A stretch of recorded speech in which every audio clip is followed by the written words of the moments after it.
हमारे गुरुजी जितेंद्र जी का बहुत बहुत धन्यवाद देना चाहता हूँ। और इनका मेरी लाइफ में और इस सफलता में सबसे बड़ा योगदान था। और मेरे सामने विराजमान भावी शिक्षक, भावी एलटीसी, भावी पटवारी, आप सभी को मैं मेरे लाइफ में और मेरी सफलता के अंदर इनका डिस्कस क्लासेस और जितेंद्र जी का जो योगदान रहा वो बता रहा हूँ। मैं सबसे पहले बीएससी करने जयपुर गया था 2014 में। 2014 से मैंने 2016 में बीएससी की। उसके बीच मैंने एक एग्जाम दिया था टेट का 2015 का। तो उसमें क्या हुआ था कि मेरे कम ही तैयारी थी और वो मार्कशीट बढ़ने में भी गलती हो गई थी। फिर इस वजह से मैं बाहर निकल गया था। उसके बाद 2017 वाला मैंने नीट का एग्जाम दिया था। उसमें मेरे टाइम मैनेजमेंट की प्रॉब्लम हुई थी। समय पर मैं ट्यूशन नहीं कर पाया था। जितने समय में जितने ट्यूशन करने चाहिए थे उतने कर नहीं पाया था। ठीक है। उसके बाद मैंने यूपी का एग्जाम दिया था, केवीएस का एग्जाम दिया था, लेकिन सभी में मेरे कोई ना कोई प्रॉब्लम होती थी। या तो समय मैनेजमेंट की कमी होती थी, या फिर होमवर्क में गलत भर देता था, या फिर और बहुत सारी प्रॉब्लम होती थी। फिर मैं बीएड करने यहाँ पिंपाड़ आ गया था। यहाँ पीएम से मैंने बीएड की थी। उस समय मेरे को पता चला कि यहाँ निष्कर्ष क्लासेज हैं और मैंने यहाँ पर ज्वाइन कर ली। नीट की तैयारी कर रहा था। यहाँ पर बहुत सभी शिक्षकों ने, जैसे मैथ के, संस्कृत के, हिंदी के और जीके और पर्यावरण, हमारे सर ये जितेंद्र जी पढ़ाते थे। डेली पढ़ाते थे, दूसरे दिन उसका रिवीजन करवाते थे। हमें घर से पढ़ के आना पड़ता था। डेली एक एक लड़के से वो पूछते थे ट्यूशन। तब हमें लगता था कि क्या है, ऐसे मतलब पूछते रहते हैं, ऐसे स्कूल का माहौल बना रखा है, ऐसा लगता था। लेकिन जब धीरे धीरे मैं कोचिंग कर रहा था, उसके बीच में पता चला कि ये मेरे लिए बहुत इंपॉर्टेंट है। ये क्वेश्चन पूछते हम उत्तर देते थे। कोई क्वेश्चन हमें नहीं आता था तो हम पर्सनली जाकर के मिलते थे। इनसे क्लास में भी खड़े होकर के पूछ लेते थे। बड़ी कोचिंगों में क्या होता है कि उसमें हम 800 की स्ट्रेंथ रहती है, हम कुछ लिख रहे हैं या पढ़ रहे हैं या उसका कोई मतलब नहीं रहता टीचर को। यहाँ सर को प्रत्येक स्टूडेंट पर नजर रहती है, प्रत्येक स्टूडेंट का उनको पता रहता है ये क्या कर रहा है, ये कितनी तैयारी कर रहे हैं। इस वजह से हमारे ऊपर ध्यान रहता था। हम पर्सनली इनसे मिलते थे और इनसे जवाब करते थे और ये हमारा सोल्यूशन करते थे। सबसे बड़ा ये हुआ कि जो मेरी कमजोरियां थी वो मार्कशीट भरने की, वो हर संडे ये मेगा टेस्ट लेते थे। तो होता क्या था कि 150 ट्यूशन थे और 150 मिनट होते हैं नीट में हमारे टाइम में। तो उस समय क्या है कि ये 2 घंटे में हमारा 150 ट्यूशन का पेपर लेते थे पूरा, यानी कि आधा घंटा ये सेव करना चाहते थे। मैं सोचता था कि 150 ट्यूशन 150 मिनट में भी नहीं हो रहे हैं तो मैं 2 घंटे में कैसे करूं। तो मेरे और ज्यादा ट्यूशन छूटने लगे। फिर मैं डरने लगा कि ऐसे तो मैं नीट में कैसे पास होऊंगा।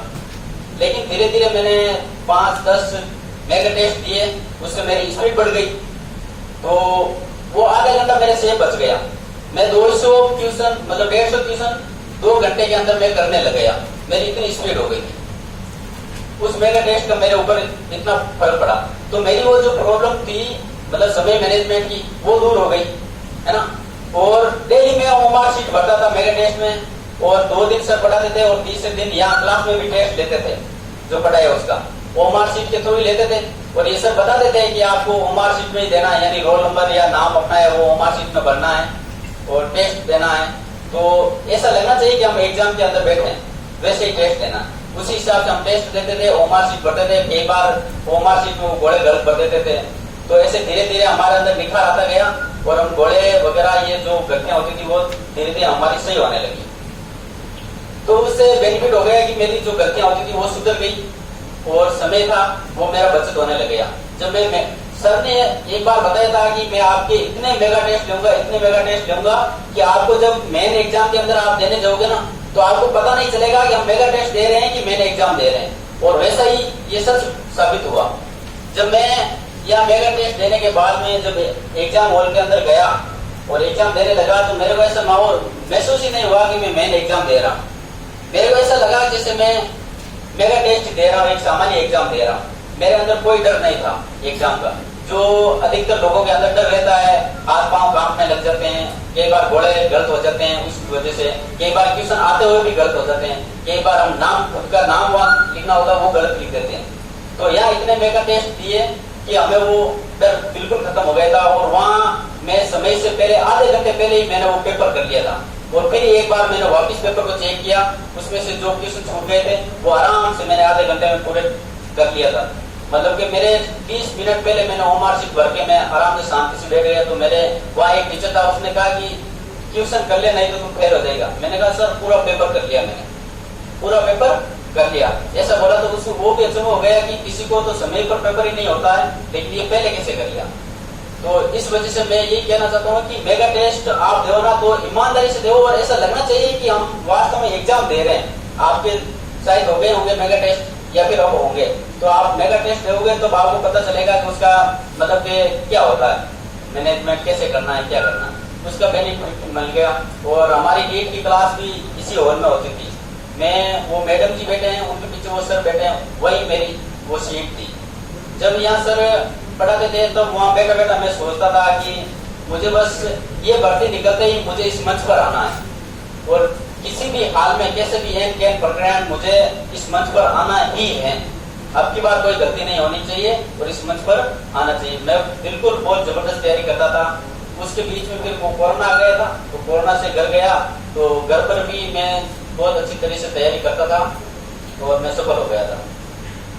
तो इस कोचिंग क्लासेज का मैं बहुत धन्यवाद करना चाहता हूँ और सर का भी बहुत धन्यवाद देना चाहता हूँ कि यहाँ आने के बाद में मैं सफल हो गया हूँ। और अगर मैं शायद यहाँ नहीं आता ना तो मुझे नहीं लगता कि मैं इस भर्ती में सफल होता, क्योंकि यहाँ आने के बाद में जो मेरी गलतियाँ थी वो सुधर गई थी। तो मैं फिर से सर का और इस कोचिंग क्लासेज का बहुत बहुत धन्यवाद देना चाहता हूँ।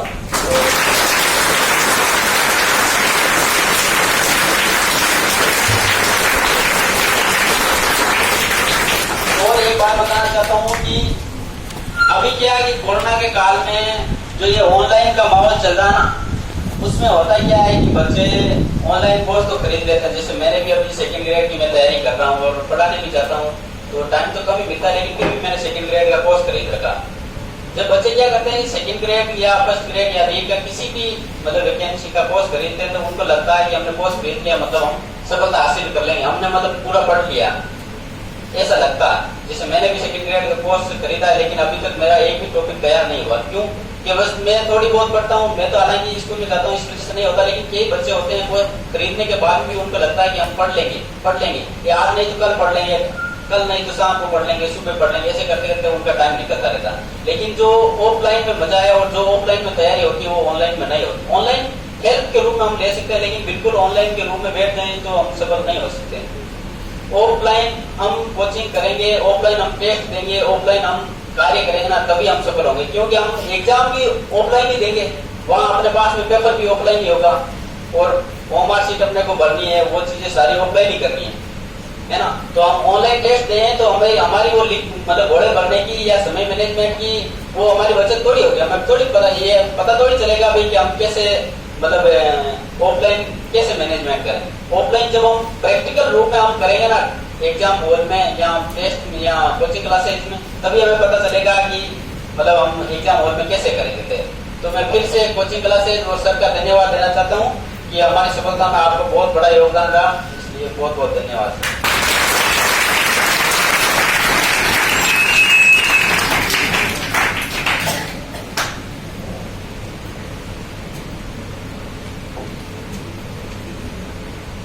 जिस प्रकार सारी बातें वन बाय वन बताई नौरत ने, और सबसे बड़ी बात है कि जब नौरत का एडमिशन हुआ तो हमेशा आपकी बात ही, इन्होंने भी कहा कि मेरे भी कंडीशन नहीं है तो आप हमारी हेल्प कीजिए। तो निष्कर्ष हमेशा सबसे कोऑपरेटिव रहता है और मैं मानता हूँ कि स्टूडेंट ने कुछ किया तो सबका हिस्सा है, समझिए। तो नो डाउट हम लोग सबके लिए हाजिर होते हैं। सबसे बड़ी बात बार बार प्रत्येक जो भी आपके यहाँ मोटिव का जो सिलेक्टर आता है वो एक बात पे जोर दे रहा है। आपने प्रत्येक वीडियो सुना होगा, प्रत्येक मोटिवेशन दिया होगा, किस पे जोर दे रहा बताइए? मेगा टेस्ट पर। देखो निष्कर्ष टॉपिक टेस्ट और मेगा टेस्ट दोनों करवाती है। मैं आपको जनरली एक बात बताना चाहता हूँ, वर्तमान में हम जब क्लास शुरू कर चुके थे उस समय 1000 रुपए में 10